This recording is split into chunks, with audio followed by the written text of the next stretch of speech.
Actor Shreyas તલપડેને આવ્યો heart attack. મુંબઈમાં shooting બાદ થયો બેભાન. અંધેરી વેસ્ટમાં આવેલી હોસ્પિટલમાં એન્જિયોપ્લાસ્ટી સર્જરી કરાઈ.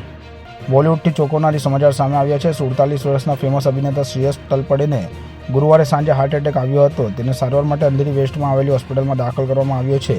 જાણકારી અનુસાર ત્યાં તાત્કાલિક તેની એન્જિયોપ્લાસ્ટી સર્જરી પણ કરવામાં આવી છે. શ્રેયસ તલપડે એકદમ સ્વસ્થ હતો અને multi star film welcome to the jungle film માટે આખો દિવસ શૂટિંગ પણ કર્યું હતું.